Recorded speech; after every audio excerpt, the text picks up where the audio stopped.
በመካከለኛው ምስራቅ አነጋጋሪ የቃላትና የዲፕሎማሲ ውዝግብ ተቀሰቀሰ። ክቡራን አድማጮች፣ ፕሬዝዳንት ዶናልድ ትራምፕ ጥቃቱን አስቀርቼ ዛሬ ሰኞ አዲስ ንግግር እንጀምራለን ሲሉ ይፋ ቢያደርጉም የኢራን መንግስት በበኩሉ ምንም አይነት ንግግር እያደረግን አይደለም፣ የትራምፕ ንግግር አዲስ ውሸት ነው ሲል ከባድ አስተባባይ ምላሽ ሰጥቷል።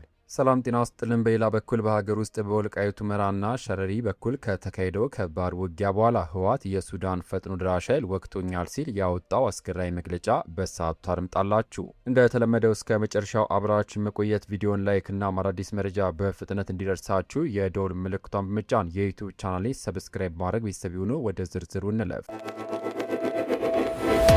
በቅድሚያም ትራምፕ ከኢራን ጋር ዛሬ ሰኞ አዲስ ንግግር እንጀምራለን ማለታቸው ተሰምቷል። ወደ መጀመሪያው ሰበር መረጃ አልፋለሁ። በኢራን ላይ ሊፈጸም የነበረ መጠነ ሰፊ ጥቃት እንዲቀር ማድረጋቸውን ያስታወቁት የአሜሪካው ፕሬዝዳንት ዶናልድ ትራምፕ ዛሬ ሰኞ አዲስ ንግግር ለመጀመር ከቴህራን ጋር እንደሚቀመጡ ተናግረዋል። ትራምፕ እሁለታ ለጋዜጠኞች ሲናገሩ ጥቃቱ ምን ያህል ሰፊ እንደሚሆን ያውቁታል፣ ምክንያቱም አይናቸው ስር ነው የሚሆነውን እያዩ ነበር። ከቴህራን ጋር በድርድር መልክ እየተነጋገርን ነው። ዛሬ ሰኞ ከሰዓት በኋላ ይጀምራል ብለዋል። ፕሬዝዳንቱ ይህን ከማለታቸው አስቀድሞ በትሩዝ ሶሻል ገጻቸው ባሰፈሩት ጽሑፍ የድርድሩ ማዕቀፎች ላይ ስምምነት በመደረሱ ኢራንና የመካከለኛው ምስራቅ አጋሮች ማንኛውም ጥቃት እንዲያቆሙ መጠየቃቸውን ጽፈዋል። የአረብ መሪዎች ጥያቄና የነዳጅ ገበያው መረጋጋት ትራምፕ ከጋዜጠኞች ለቀረቡላቸው ጥያቄዎች ምላሽ ሲሰጡ ከቴህራን ጋር ስምምነት የሚደረስበትን የጊዜ ገደብ ከመግለጽ ተቆጥበው ሁኔታው እንዴት እንደሚሄድ እናያለን፣ በፈለግነው ጊዜ እርምጃ ለመውሰድ ዝግጁ ነን፣ ሰዎችን ማጥፋት አልፈልግም ብለዋል። አክለውም የሳውዲ አረቢያው አልጋ ወራሽ ልዑል መሐመድ ቢን ሳልማን እንዲሁም የተባበሩት አረብ ኤሚሬትስና ኳታር ቅዳሜና እሁድ ጥቃት እንዳይፈጸም ጥያቄ አቅርበው እንደነበር ተናግረዋል። ሁላችንም ጥቃቱን ለመጀመር ተዘጋጅተን ነበር ያሉት ፕሬዝዳንቱ አጋሮቻችን ጥቃቱ እንዲዘገይ የጠየቁበት ምክንያት ስምምነት እንዳለ ስለሚያስቡ ነው።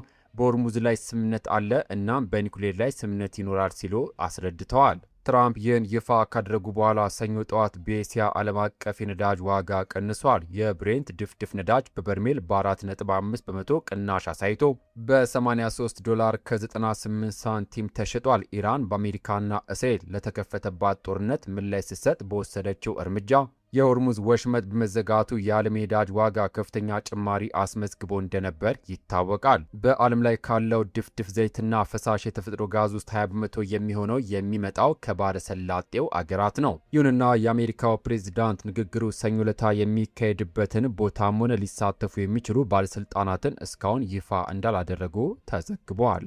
ክቡራን አድማጮች፣ የነዳጅ ዋጋው መቀነስና የትራምፕ የድርድር መግለጫ በእርግጥ የቀጠናውን ጦርነት ያበርደዋል ብላችሁ ባላችሁ ሀሳባችሁን ኮሜንት ላይ ጻፉልን። የአሜሪካው ፕሬዝዳንት ዶናልድ ትራምፕ ከቴህራን ጋር ልንቀመጥ ነው ቢሉም ከኢራን በኩል ግን በፍጹም ያልጠበቀና ትራምፕን የሚያስተባብል ከባድ መግለጫ ወጥቷል። መረጃውን እናንተ ከማድረሴ በፊት የስፖንሰራችንን መልእክት ሰምተን እንመለስ። በወር እስከ 100 ሺህ ብርና ከዚያ በላይ ቋሚ ወራዊ ገቢ ማግኘት ይፈልጋሉ?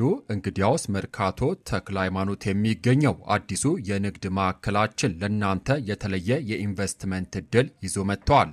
ከ11 ካሬ ጀምሮ ያሉ ሱቆችን በ640 ሺህ ብር ቅድመ ክፍያ ብቻ በማስያዝ የባለቤትነት መብቶን ያረጋግጡ።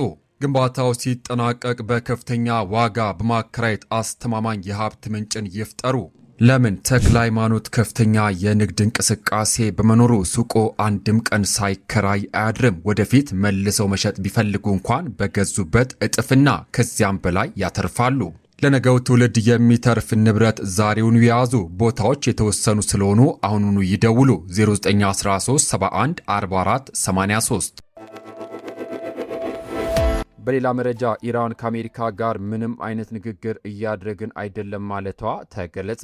ኢራን ሰኞ ዕለት ከአሜሪካ ጋር ምንም አይነት ንግግር እያካሄደች አለመሆኗን ገልጻ ከኦማን ጋር በሆርሙዝ ወሽመጥ ደህንነቱ የጠበቀ ጉዞ እንዲደረግ የሚያስችል ጊዜያዊ የባህር መጓጓዣ መስመር ለመስረት እየሰራው ነው ስትል አስታውቃለች። የኢራን የውጭ ጉዳይ ሚኒስትር ቃል አቀባይ እስማኤል ባጋይ ለጋዜጠኞች በሰጡት መግለጫ ቴህራን ከሙስካት ጋር የምታደርገው ንግግር ቁልፍ በሆነው የባህር መስመር ላይ ጊዜያዊ የመርከቦች መንቀሳቀሻ ለመመስረት ያለመ መሆኑን ተናግረዋል። ከኢራን መንግስት ጋር ቅርበት ያለው ፋርስ የዜና ወኪል እንደዘገበው ባጋይ ኮማን ጋር የምናደርገው የአሁኑ ውይይት በሆርሙዝ ባህር ወሽመጥ ውስጥ የመርከቦችን ደህንነት የጠበቀ ጉዞ ማረጋገጥ ላይ ያተኮረ ነው። በተቻለ ፍጥነት ጊዜያዊ የመተላለፊያ መስመር ለመዘርጋት እየሰራን ነው ብለዋል። የቴህራን ጠንካራ ማስተባበያ ባጋይ በቴህራንና በዋሽንግተን መካከል ንግግር እየተደረገ ነው የሚሉ ዘገባዎችን ሙሉ በሙሉ ውድቅ በማድረግ ከዩናይትድ ስቴትስ ጋር ድርድር እያደረግን አይደለም ሲሉ ተናግረዋል። አክሎም አሜሪካ ጥቃቷንና ክልከላዋን እስከቀጠለች ድረስ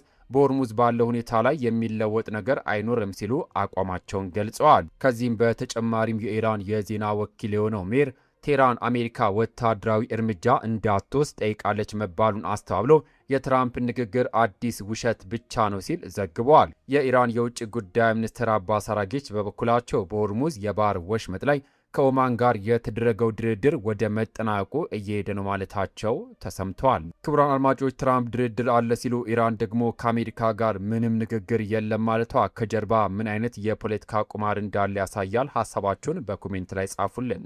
የመካከለኛው ምስራቅ ይህ አነጋጋሪ የዲፕሎማሲ ሰጣ ገባ እንዳለ ሆኖ አሁን ደግሞ በሀገር ውስጥ በወልቃይቱ ሁመራና ሸረሪ በኩል ከተከሰተው አዲስ ወታደራዊ መረጃ ወደ እናንተ ላድርስ። በመጨረሻም ህወሓት ያወጣው አዲስ መግለጫና የሸረሪና ውጊያ በወልቃይቱ ሁመራና ሸረሪ አካባቢዎች አዲስ ወታደራዊ ግጭት ማጋጠሙን ተከትሎ ህወሓት ለሶስተኛ ጊዜ ዛሬ አዲስ መግለጫ ወጥቷል።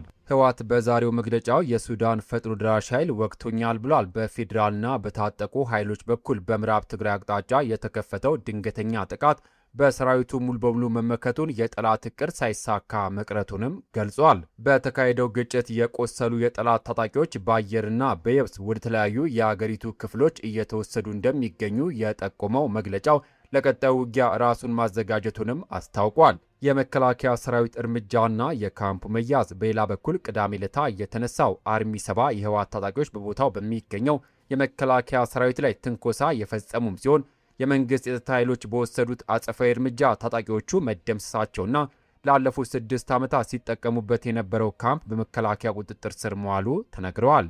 ገለልተኛ አካላት እንደሚሉት በመሬት ላይ ካለው የወታደራዊ እንቅስቃሴና ከካምፑ መያዝ ጋር ተያይዞ በሁለቱም ወገኖች መካከል የሚወጡ መግለጫዎች አካባቢው ላይ ያለውን ከፍተኛ ውጥረት የሚያንጸባርቁ መሆናቸው እየተዘገበ ይገኛል። ክቡራን አድማጮች፣ ህወሓት የሱዳን ፈጥኖ ደራሽ ኃይል ወቅቶኛል ማለቱና በመከላከያ በኩል የተወሰደው አጸፋዊ እርምጃ በሰሜን ኢትዮጵያ ያለው ሁኔታ ወዴት ያመራዋል? ሀሳባችሁን በኮሜንት ላይ ጻፉልን። የተከበራችሁ የዩቲዩብ ቻናል ቤተሰቦች፣ ትራምፕ ከኢራን ጋር ያቀዱት አዲስ ንግግር፣ በሁመራ ሻይና በኩል እየተካሄደ ያለው ወታደራዊ እንቅስቃሴ ዙሪያ ያላችሁን አስተያየት ከስር በኮሜንት መስጫው ላይ ጻፉልን።